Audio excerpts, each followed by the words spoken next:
Good morning everybody, Celine here from our Wellbeing Group, coming to you today from Gold Coast Airport.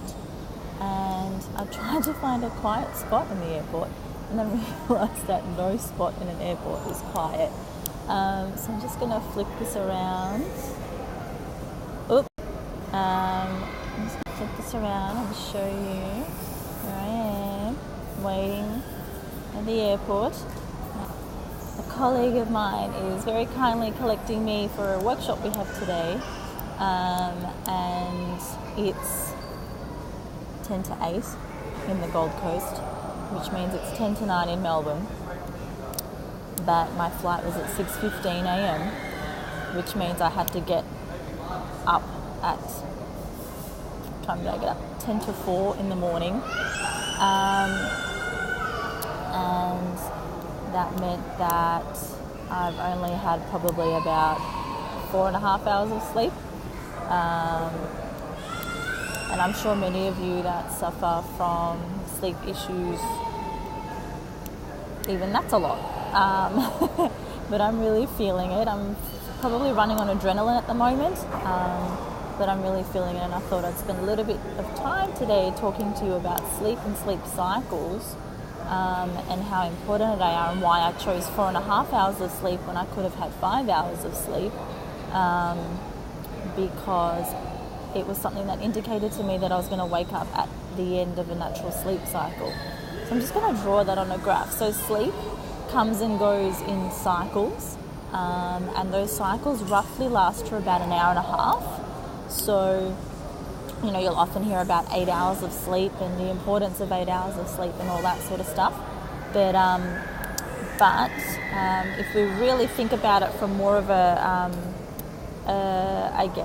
sleep cycle perspective, if we get 8 hours of sleep, we're almost waking up in the middle of a sleep cycle. And so sometimes we can feel even more tired, and people often say, but I got 8 hours. But sometimes that can, we need either half an hour less, ironically, and I'll show you, I'll draw a graph of it, or we need another hour extra. So I'm just going to flick this. I've got a little notebook with me, and I hope you guys can hear me with the headphones in. So here we go. I hope you can see that. It's really awkward not doing this on a table. Okay, so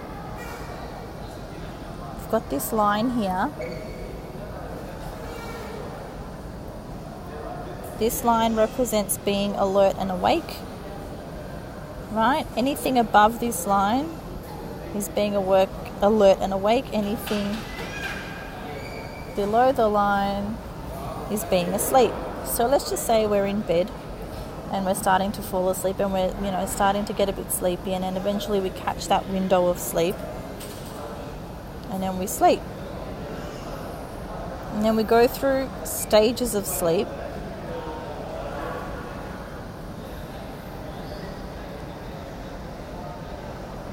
Okay, and there are 4 stages of sleep. And each one of those stages, right, so that's roughly stage 1, stage 2, stage 3, stage 4. I'm not doing this properly, obviously, but just I'm simplifying it. Each one of those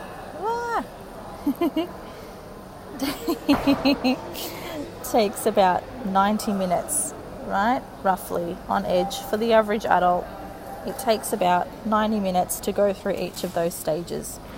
So as you can see, when we're at this part of our sleep cycle, we are very close to that line of being alert and awake. So if someone calls out or you hear a loud bang, you're more likely to wake up here. But if someone calls out to you down here, you're very far away from being alert and awake, and you're less likely to actually wake up, or it'll take you a lot longer. And if you do wake up, you'll feel like you've got a really bad hangover. You'll just feel really groggy, really drowsy. You might get headachy and all sorts of different things. Okay, so if that takes an hour and a half to get back up, here we're not quite back up to being awake, but we're more easily arousable, I guess, in that position there. And then if nothing happens and nothing wakes us, then we catch the next bit and we stay asleep, and then we go through the stages again, and that takes another hour and a half.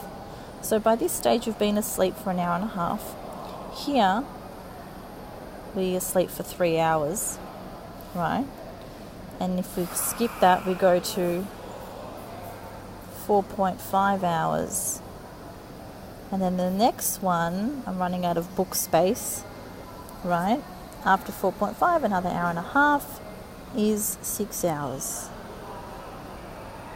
Yeah. Okay. So with this graph, you can see why I chose to sleep for 4.5 hours rather than 5 hours. Because if I got the extra half an hour that I could have had to get to the airport this morning and to catch my 6:15 flight, right, I would have been somewhere around here, likely, and that's even further away from being alert and awake. So I chose to wake myself up half an hour earlier, feeling bright-eyed and bushy-tailed after 4.5 hours of sleep, but it's when my body was naturally waking up anyway, right?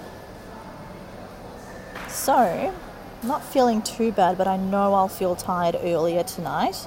So by the time I get home later this evening, so I'll be coming back in the evening, I'll be ready for bed. So, I guess the whole point of this is, if you are feeling tired in the morning and, thinking to yourself, I've had my 8 hours, why do I still get tired?